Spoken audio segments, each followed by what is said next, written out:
Yeah, let's do it. Sanders patiently running. Sanders, good cut. And another block. Sanders still going inside the 40.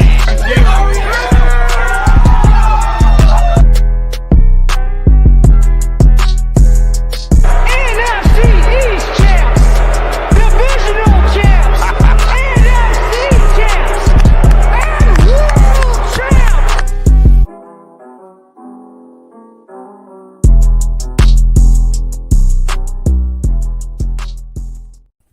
Hello, everybody, and welcome back to the Kelly Green Hour as we are a mere 3 days away from the Eagles hosting former head coach Doug Pederson and the Jacksonville Jaguars, the first place in the AFC North. Jacksonville Jaguars at 2-1, coming off of a big win over the Los Angeles Chargers. I'm your host, LJ Hero, and as always, I am joined by my co-host, Connor Donald. Connor, we got a good game to discuss. I think it's going to be a lot closer than people think. Oh, absolutely. I mean, you're looking at two teams who over the last 2 weeks have absolutely dominated their two matchups.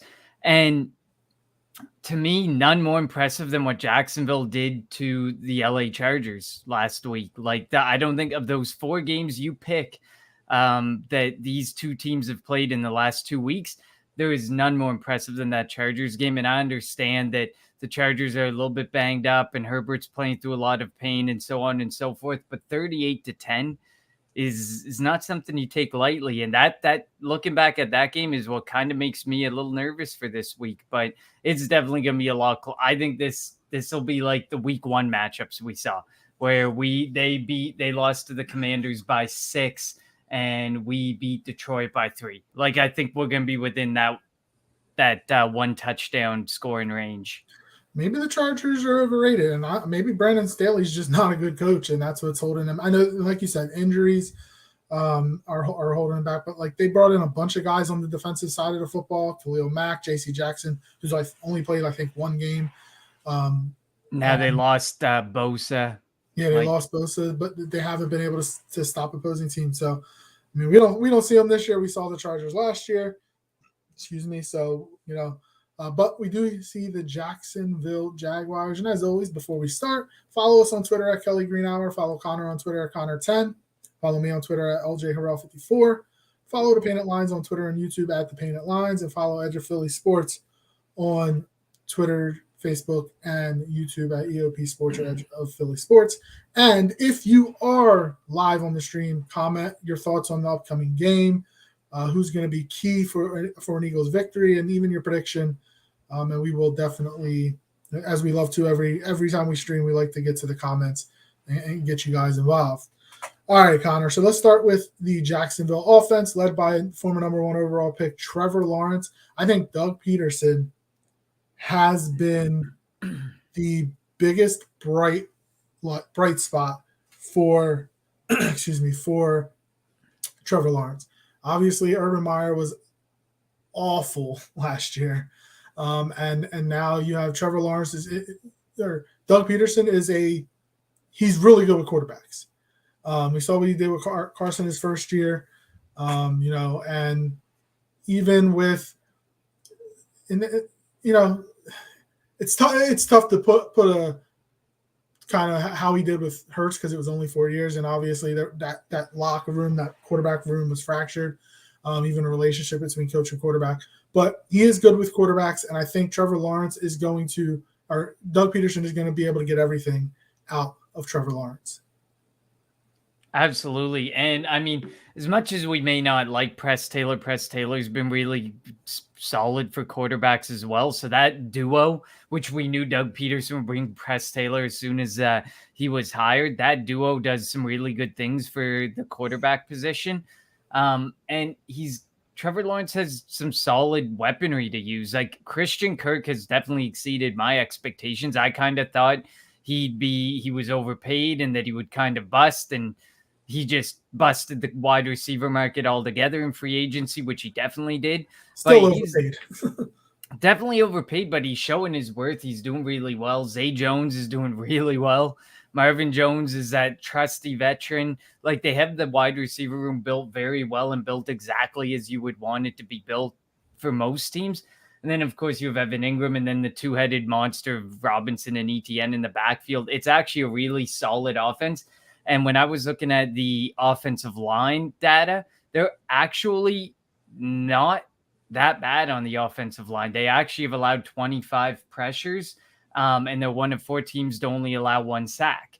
And the Eagles are, of course, one of the other ones where the offensive line only has fault for 1 sack. So this is going to be one where when we get to the defensive side of the ball, that front 4 is going to have to work. And I think that Jonathan Gannon's going to have to dial up some of that timely pressure that he's been dialing up in prior weeks that has been able to help us get after the quarterback, because this is definitely a much better offensive line, way better offensive line than what we saw last week against Commanders when we got 9 sacks. Yeah, it's not going to be that type of game for the Eagles defense, I don't think. This might be the best team that the Eagles have faced. I know Detroit is better than we thought they were going to be, but I think that Jacksonville is actually, they're coached really well. They have a lot. I mean, Travis Etienne and James Robinson, the 2 running backs, are, they can take it to the house at any time. Doesn't matter if they're running the ball, catching the ball. And as you mentioned, the offensive line, like, they signed Brandon Scherf to a huge contract to get him from Washington. So that Scherf and Fletcher Cox have had battles over the years. Cam Robinson at left tackle. Like, I don't expect, reigning defensive player of the week, Brandon Graham, to probably go out there and have 2.5 sacks, 5 pressures again. As we know, that Washington offensive line was just so bad. But Jacksonville's is better. I'm not saying they're as good as Detroit or even as the Eagles, but they are still good, and one thing that they'll be able to do is allow Trevor Lawrence to get rid of the ball pretty quickly. They're not going to sit. Trevor Lawrence isn't going to do what Carson did. He's not going to hold on to the football in the pocket. Let's be real. That's what helped the Eagles get 9 sacks and helped Brandon Graham become NFC Defensive Player of the Week. So that's where it could get interesting. Are the Eagles are going to have? We saw it in week 1 that they were second in the league in missed tackles. Week 2, they had a bunch of missed tackles as well. Last week was a lot better. You have to be able to tackle this team because, as we mentioned, James Robinson, Travis Etienne, Christian Kirk, Marvin, like Jamal Agnew, returning kicks and punts. Like, if you miss tackles on these guys, they can break it. And obviously the weather could have an impact because it could be raining here, like in the Northeast with the remnants of Hurricane Ian coming up. So that's going to be, that you have to take that into account when talking about both offenses. Like, who's going to be able to control the ground game? It's tough to run against the defense for Jacksonville. And while the Eagles were pretty good at it last week, they haven't been that good at it this year. But they've gotten out to big enough leads where teams haven't been able, where the last 2 opponents haven't been able to run the football against the Eagles. So that's where it's going to get interesting. But yeah, I'm very, again, my big question, as I mentioned last week, is with Darius Slay, do you line him up against Christian Kirk and tell him to take him out and see if any of the other 2 receivers, or do you, because last week Darius Slay lined up with, I believe it was Terry McLaurin, and kind of took him out the game, or do you just line up Slay on one side, Bradbury on one side, Maddox in the slot, and call it a day and let them go out and hopefully play man coverage, play up on the receivers, and Gannon, calls blitzes at the right time that helps the Eagles defense, force turnovers. Absolutely. Because, I mean, like you said, this is guys who feed off of yards after the catch.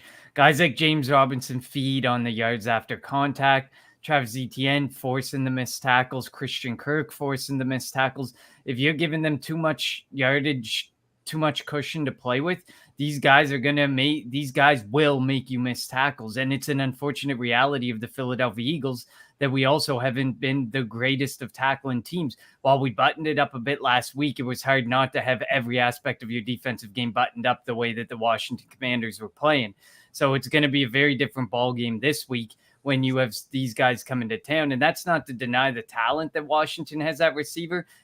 Carson Wentz just played really poorly and put them in no position to leverage what those offensive weapons could do. Whereas I don't think Trevor Lawrence is going to be the same way. Like you said, the way that Press Taylor and Doug Pederson have built their offenses, they get that ball out quick. They know what they're coming into. They're not stupid. They've coached here. They know what they're doing. And they're definitely going to take full advantage of that this week. And I mean, the myth, like there's so much to look at, and in regards to the who do you put where, I think you can basically, you don't need Slay, Shadow, and Kirk. I think this is one of those games where you can actually go with really just putting them each on a side, put them up in man coverage, let them do their thing. But I don't think you necessarily have to shadow a specific player, because like you said, you still think Christian Kirk's a little overpaid. He's performing extremely well, but with the right defender on him and the way that Bradbury and Slay have been playing, you can probably shut him down or keep him at least somewhat at bay versus what some other teams have been able to do against him, which is feed him 100-yard games. I feel like we have one of the best tandems in the league when it comes to James Bradbury, and well, trios even. You could go so far as trios if you throw in Avonte Maddox, Darius Slay, and James Bradbury. So it's going to make things really hard on them. And even if you get the ball out quick, that doesn't necessarily equal success. It just means a lot tougher night at the office for the front four at trying to get home. Yeah, and it's going to be key for them to get home. And it's definitely going to be and Doug knows most of this defense. Let's be honest. You know, a lot of these guys were here. Bradbury wasn't. Chauncey Gardner-Johnson wasn't. But and Kaiser White wasn't. But pretty much everybody else was here when Doug was here. So he kind of has an idea of strengths, weaknesses, and what he might be able to do to exploit those to be able to put points on the Eagles. So that'll be fun. A fun battle to watch. The Jonathan Gannon versus Doug Pederson, you know, like how's that gonna go down? Like, yeah, Gannon's gonna have to be very creative because he knows these guys' strengths. He knows these guys' weaknesses. So now it's a matter of, now you really gotta kind of open up the playbook and show more cards than maybe you have been showing, because this is a guy who knows these players very well. He knows what they're likely going to do. So you have to come with different types of blitz packages with a very different strategy, I think. Like, he may not have necessarily fully worked with the defense all the time when he was a coach, but he saw what they did. He knows what they're good at. He knows what they're bad at. And granted, that was also under Jim. That was also under Jim Schwartz. Exactly. That it is a true point of that. It's tough to say, like, did you get the true idea of what the weaknesses were or not? Tough to say. Yeah, it is. I quickly want to compare the position by position, the Eagles on the offensive side of the ball, and then we'll do the defensive side of the ball when we start talking Jacksonville's defense. But Trevor Lawrence, Jalen Hurts, who do you take? And let's kind of go through this pretty quickly. Jalen Hurts for me. Jalen Hurts. Running backs, I think Jacksonville's running backs are better than the Eagles' running backs. Agreed. Eagles receivers better than Jacksonville's receivers, including 100%. The tight end. I will include the tight end in that too. 100%. Even if you didn't include the tight end in it, Goddard is way better than Evan Ingram. And then the Eagles' offensive line over the Jacksonville offensive line? Yeah. So, according to you, it's only the running back position. It's tough to compare Hurts and Lawrence because they're two totally different quarterbacks. Exactly. That's why I had to pause a lot for that one, because it's like they're very different. They're used so differently. Like, it's so hard to compare. You're pretty much comparing apples to oranges when you're comparing a pocket passer like Lawrence to a very mobile quarterback in Jalen Hurts. Yeah, and it's still early, and I know this is year 2 for Trevor and year 3 for Jalen. But I don't know if last year's are true. I don't know if we can measure or count the year for Trevor because of Urban Meyer. I have a hard time counting it on either side of the ball, because you're seeing a whole new offense for both of them. So it's almost like take them for what they are in the first 3 games this year, which they have both been very good in the first 3 games this year. And speaking of Jalen Hurts, he was named the NFC Offensive Player of the Month for September. So that's like the Eagles they had Zach McPherson, special teams player of the month week 1, or special teams player of the week 1. Darius Slade, defensive player of the week 2. Brandon Graham, defensive player of the week 3. And then Jalen Hurts, offensive player of the month for September. So, the Eagles are getting accolades. That 3-0 record, it's got to be a reason, I guess. And the Eagles are one of 2 undefeated teams remaining in the NFL. Let's move to the defensive side of the ball for Jacksonville. They play a 3-4. Their linebackers are really good. Josh Allen, Devin Lloyd, Trevon Walker, and Foyesade Olukun. And then even backups like Chad Muma, who I think we both wanted the Eagles to select in the draft.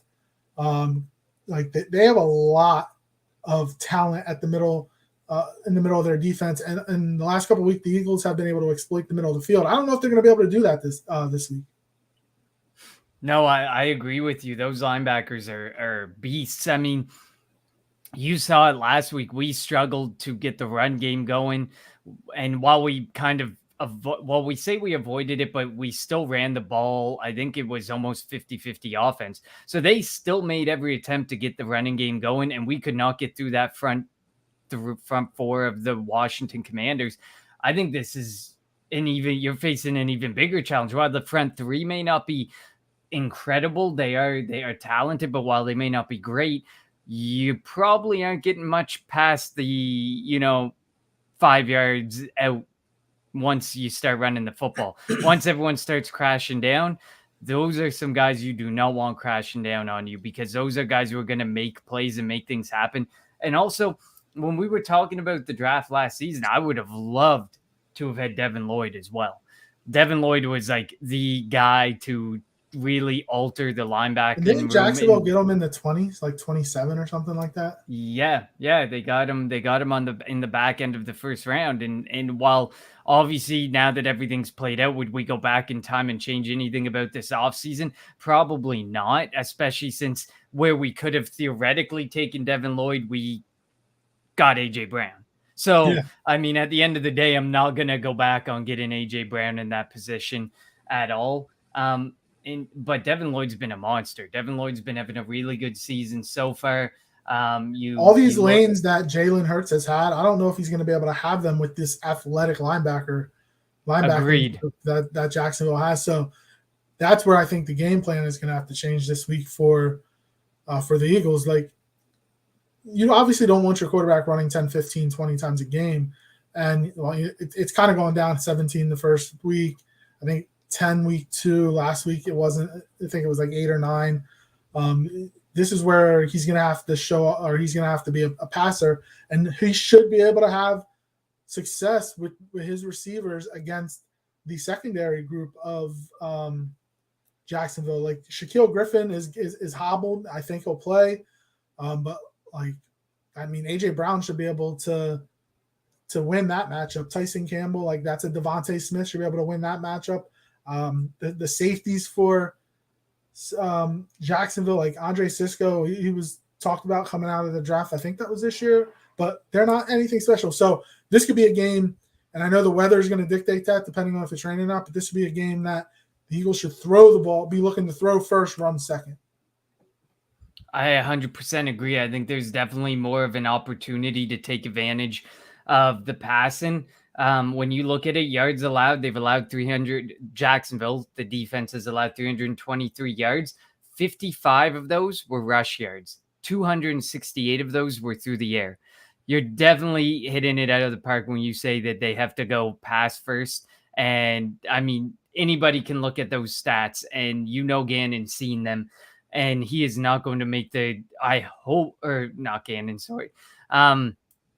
hopefully on the offensive side of the ball, they're not going to make the wrong decision, and they're going to try and run the ball, try and make something out of what we can say nothing, theoretically, with what Jacksonville has done to some of these Russian attacks. Last week you would have had Austin Eckler. The week before that, they had Jonathan Taylor. The week before that, they had Antonio Gibson. And you're telling me amongst that trio plus the number 2s like Nyheim Hines, they only mustered 55 rushing yards. That's scary.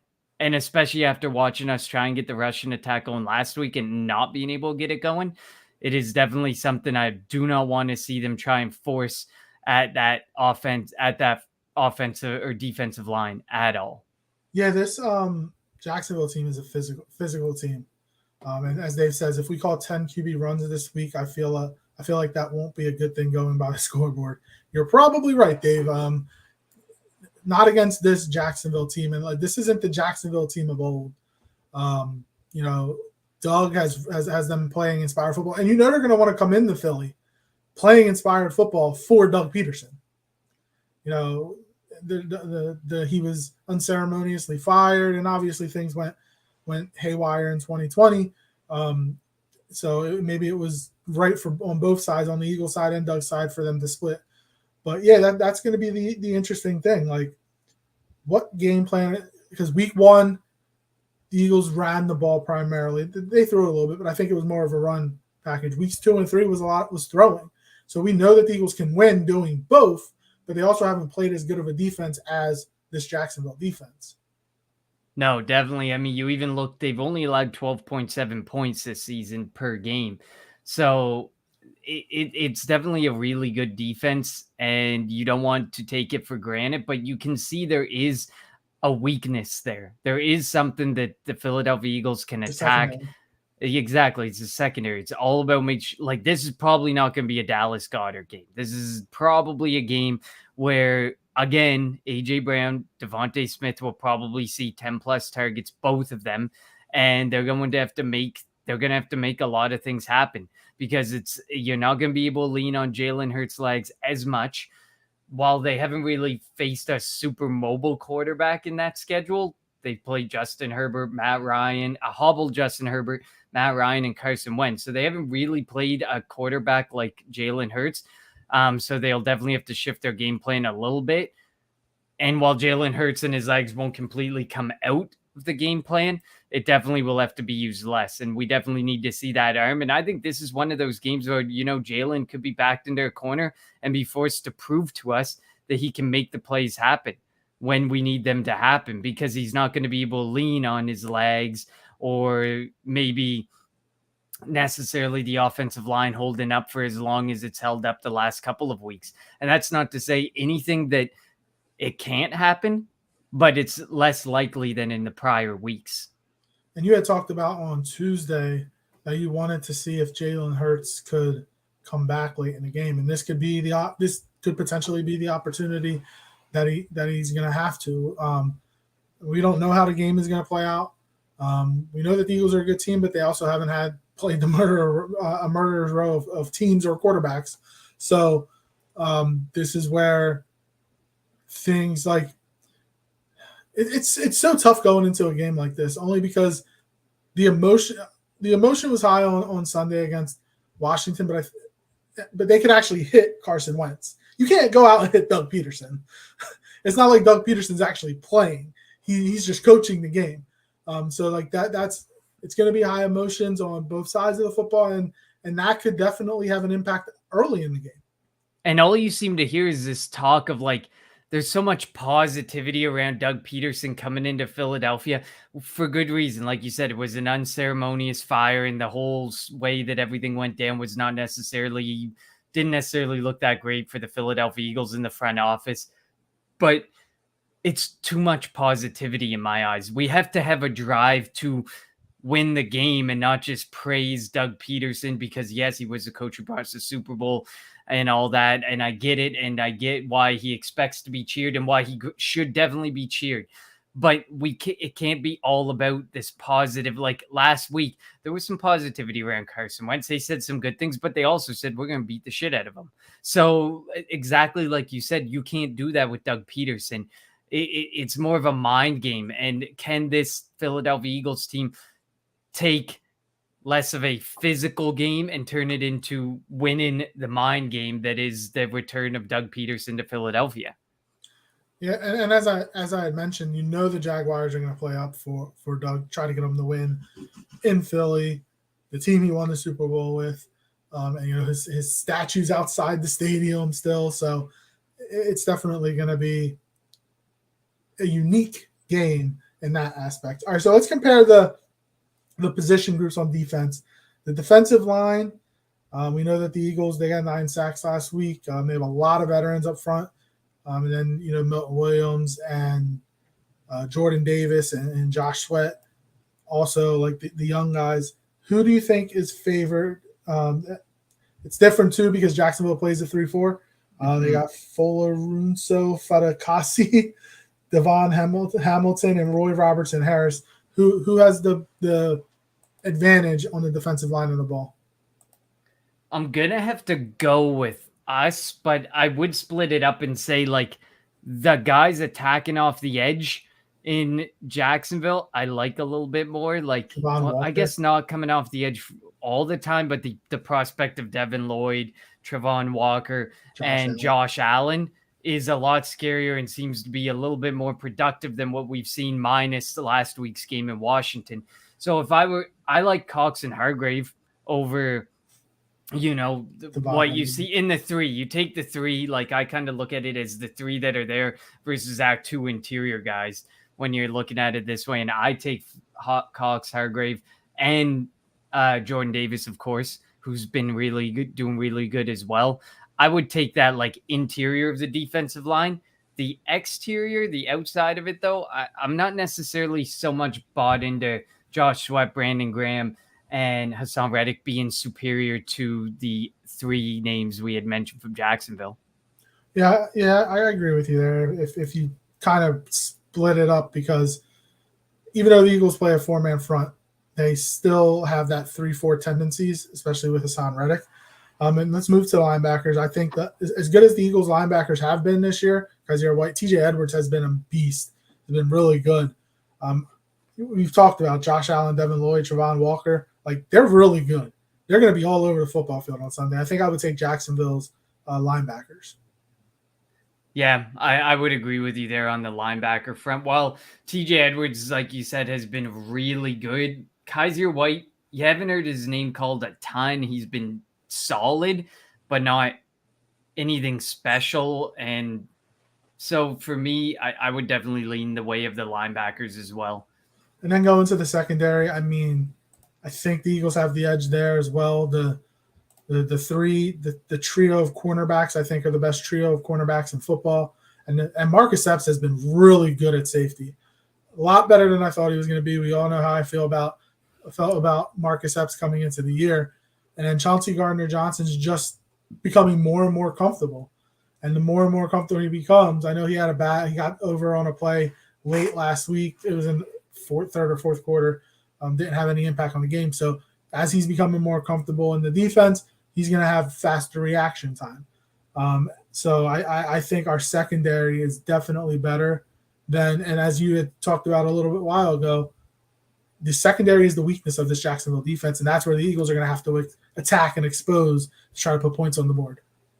Yeah, it's definitely kind of the script or the strategy that the teams are going to use will definitely be very flipped, because I don't necessarily think Trevor Lawrence is going to have a big day through the air, but I do believe that Travis Etienne and James Robinson can have a decent day on the ground, and the short game turning into a lot of yards after the catch could theoretically be a good strategy to use for Jacksonville to take advantage of, the missed tackles, or to beat some of the pressure if they see pressure dependent on the situation.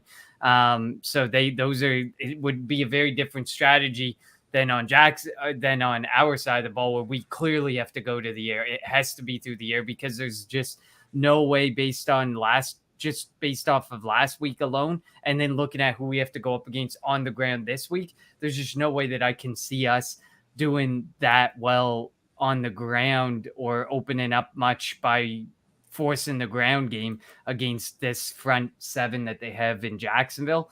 But I would definitely agree. With all that said, I definitely agree with you that we definitely have the better defensive backs. I don't think there's one position that of the 5 defensive back positions that I would give in favor of Jacksonville. Yeah, probably not. Also, I think Doug is going to want to – you were talking about Etienne and Robinson. I think Doug's going to want to keep the ball on the ground to keep the Eagles offense off the field. I mean, they've been pretty high – at least for the most part, been pretty high-powered. Obviously, the second halves haven't been, as glamorous because they really haven't needed to. Hopefully that's the reason why. Hopefully it's not they just lose steam in the second half and can't do anything. So Doug's going to want to keep the ball on the ground with Robinson and Etienne and hope that and not give Jalen Hurts the opportunity to throw the ball all over the place, to get the ball to swole Batman, to get the ball to fast Batman, to get the ball to skinny Batman. So that's where the mind games come into play. And Doug, and we talk about Doug knows the weaknesses. I think of anybody on the offense where he may know the weaknesses, it would be Jalen Hurts. Because absolutely, he had to spend time with Jalen Hurts a lot, and so if there's a week for Doug to be in the defensive meeting rooms, it's probably this week.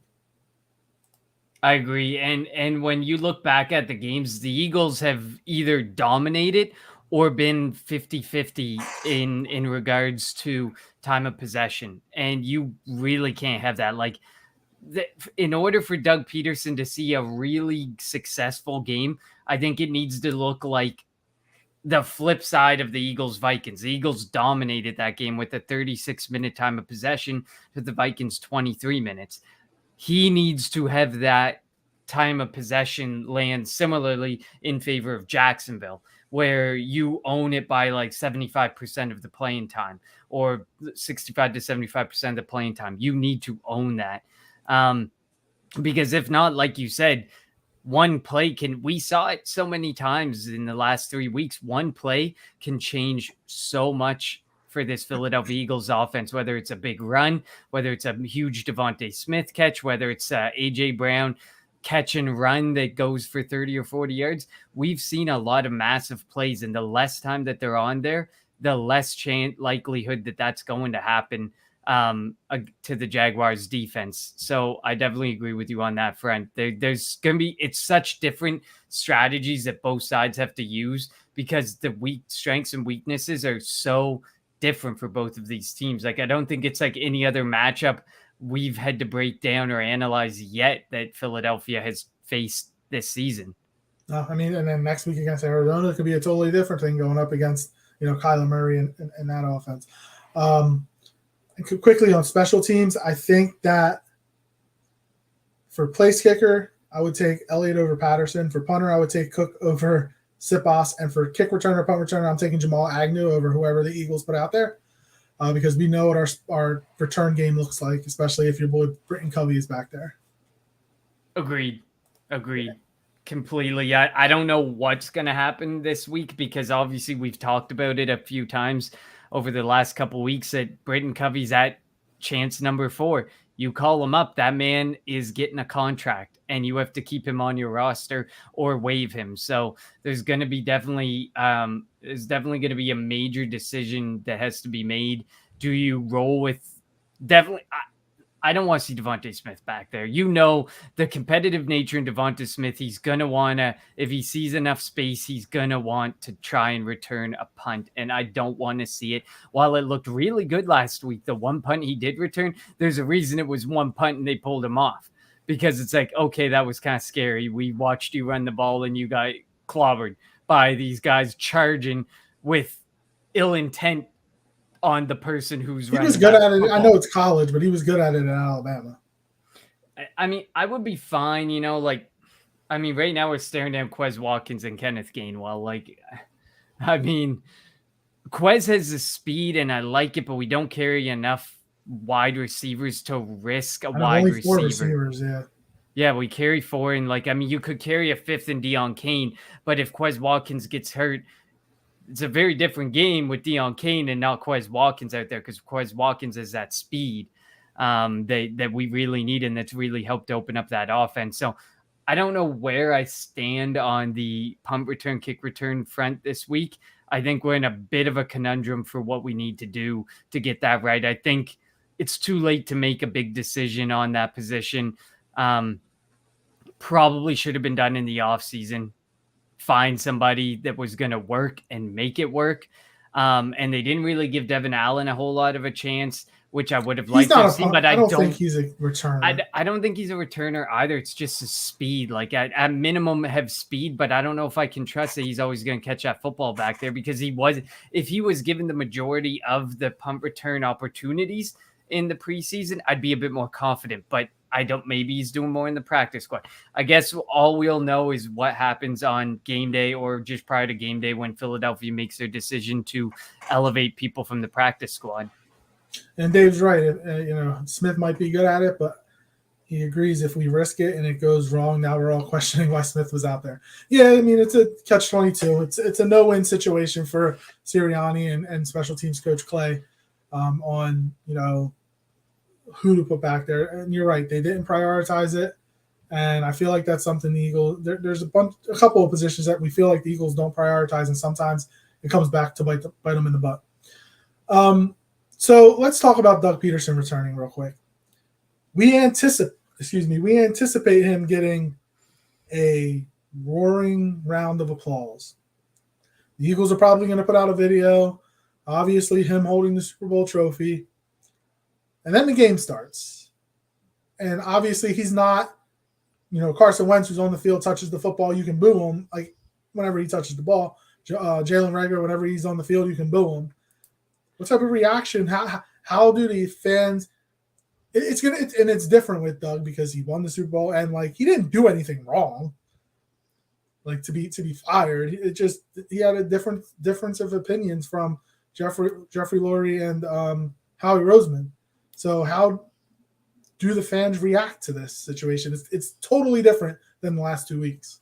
I think you give him the respect he deserves during the, pregame, the intros, all of that stuff. Give him the respect he deserves and then move on to the game. Focus on the game, because at that point, it's all about the people on the field, and it doesn't matter. Well, it does matter whatever Doug Peterson's game plan and strategy is, but it doesn't matter about Doug Pederson after that. So give him the love he deserves, but after that, you can't boo him, you can't cheer. You then move to booing and cheering what's happening on that football field. Like you said, it's not Carson Wentz, it's not Jalen Reagor, it's not don't we have another one next week, a return next week? It's not Zach Ertz should get cheered. He deserves some respect. It's in Arizona though, so it's a different. There'll be a bunch of Eagles fans there, but it's not like if 100%. It was a agreed. But at this point, you give him the respect he deserves, and as soon as that ball is kicked off, it's done. You move on and you focus on what's happening on that field and getting the win. Yeah, I agree with you there. I mean, it is going to be. Well, he'd get booed if if his offense comes out and is running the ball down the Eagles' throats and scoring points. That's when the Eagles will get booed and whatnot. And now there'll be the question: should we have gotten rid of him? Is he better than Nick? Is he a better coach than Nick Sirianni? Which if we lose, that's going to be a discussion happening all over Philadelphia media. Let's face it. And it's tough to even ask that question because this is Nick Sirianni's second year as a head coach. This is Doug Peterson's fifth or sixth year as a head coach. So, and then obviously Peterson won a Super Bowl. When you win a Super Bowl, that trumps everything pretty much. Absolutely. It trumps everything, especially when you bring the first one. It's the first one. It's one you're never going to forget, one you can't forget. And you only win the first one once. Yeah, and there's a trophy to commemorate it. So obviously we can't forget it. We're never going to be allowed to forget it. But that discussion should just, like you said, it shouldn't even be had. It's not a necessary discussion, but for the clicks, there's a reason to have it. And a guy like Elliot Shore-Parks is going to be up on his Twitter talking about, but we definitely shouldn't have fired Doug Pederson. That's not right. And then you can probably go back in his tweets a year ago and find ones where he said, this is a right decision. Who knows? Nobody wants to waste their time going back to dig up tweets, but the man's a walking contradiction. So yeah, I can't stand him. All right. So Eagles, Jaguars. Eagles are 6.5 point favorites. Do you think that's right? Too high? Too low? I personally think it's high, but I think they should be more of probably a 4 point favorite. But what are your thoughts on that? It's high. When that opened up as high as it was, I was like, oh man, like I understand how good we are. But I mean, you look back at the schedule, you look at the teams that we played, and then you look at what Jacksonville's done and the teams that they've played. But this all goes back to the idea, like the national media and Vegas are very, very, very high on Philadelphia. Look at Jalen Hurts MVP odds. They're skyrocketing. He's got the second best odds right now. I'm sure it could even be creeping closer to the first with his NFC Player of the Month award that he just got today. But it's just, there's that growing feeling that there's something really special about this team and that this team is really good, and it doesn't matter who they got scheduled to play, that they are not a team to mess with, and that they are a team. We're favorited in every game. We're the favorite in every game for the rest of the season. The only team in the NFL. Only team in the NFL. But again, and it's hard for me to. I'm on the bandwagon, obviously, being an Eagles fan. I think we're good, but it's tough because of the schedule we played. We haven't played anybody. So like that's it's definitely high. This should be more of like I'd be okay with 3.5, 6, almost a touchdown, or it was like, I think it was 6.5 at opening or 7. Like it was a touchdown right off the bat, was way too high, way too high. It is. And I think the only good thing is I don't think this team is going to go in to any game too over themselves. And I don't think Jalen's going to allow that to happen. I mean, he talks about it after every game in this press conference. Is like, yeah, we did good, but we still had meat. We left meat on the bones. Like we still left a bunch of points on the field.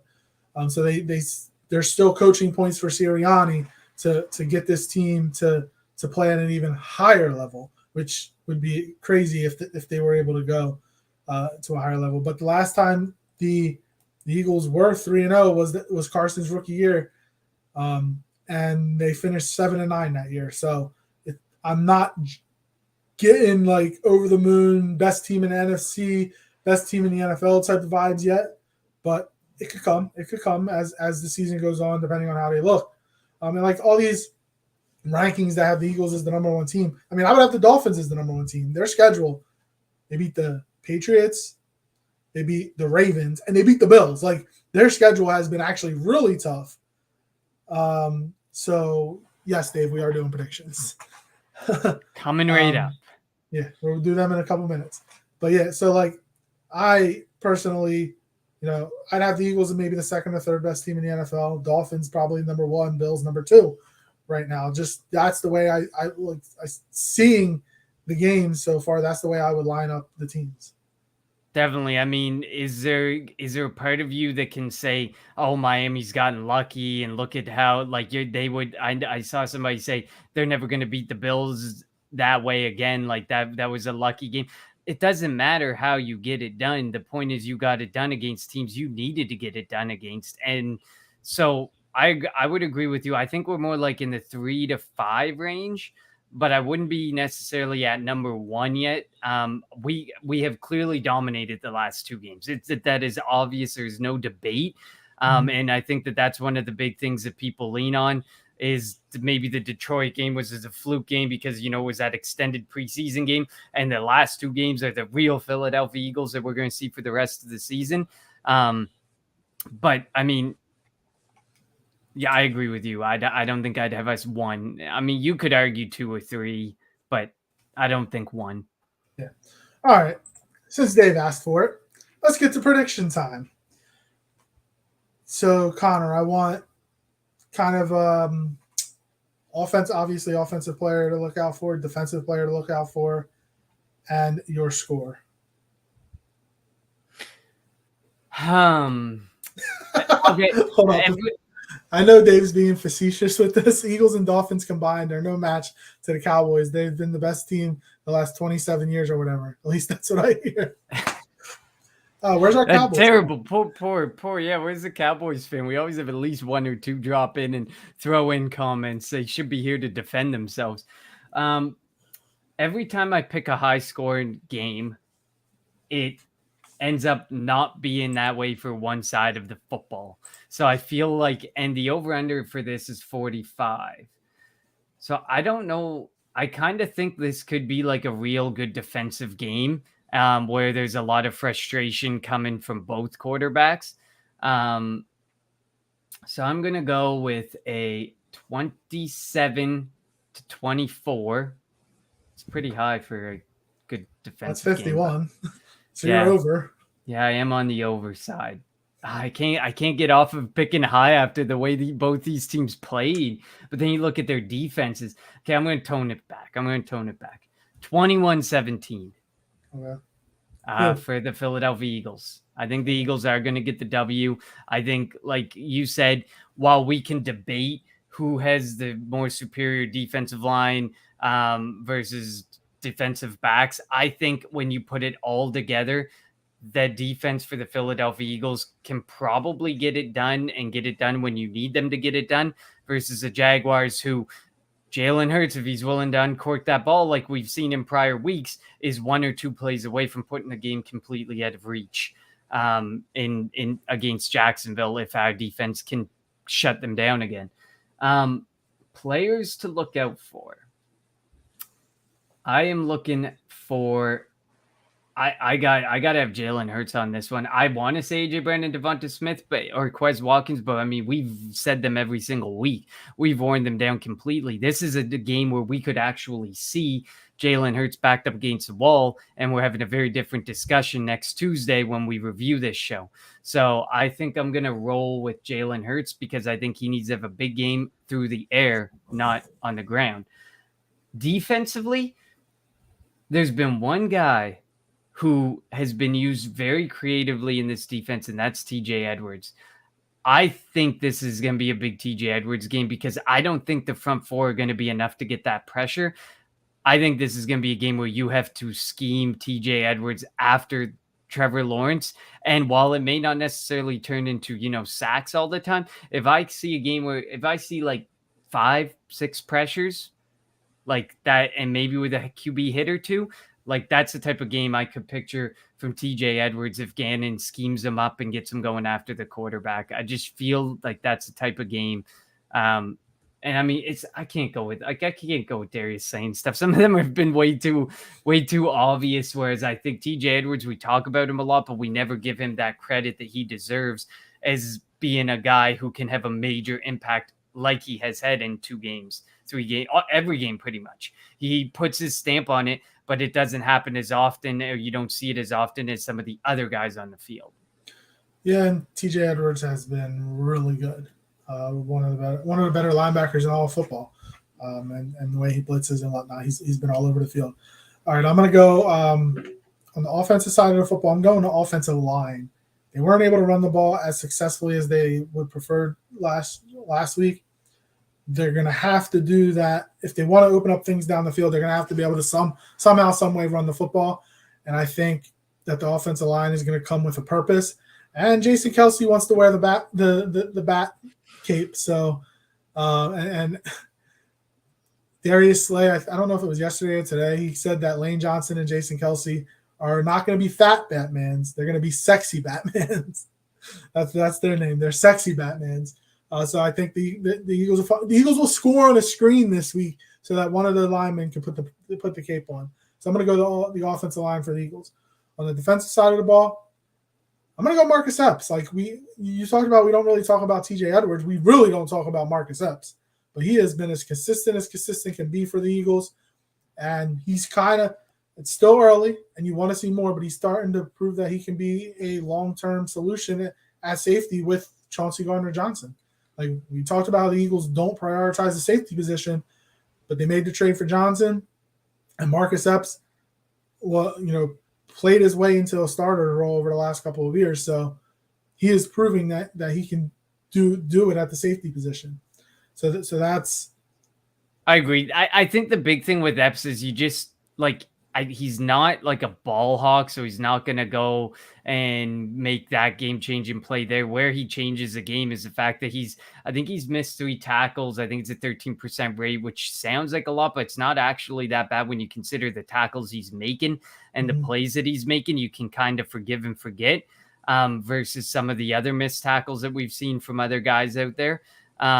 So for me, I would tend to agree with you. I just don't think that he can have an impact in a way that we're going to come back on Tuesday and be like, my gosh, that Marcus Epps interception, or my goodness, that Marcus Epps forced fumble. He just makes the plays that he has to make. And I think that's why he doesn't get the love that he necessarily deserves.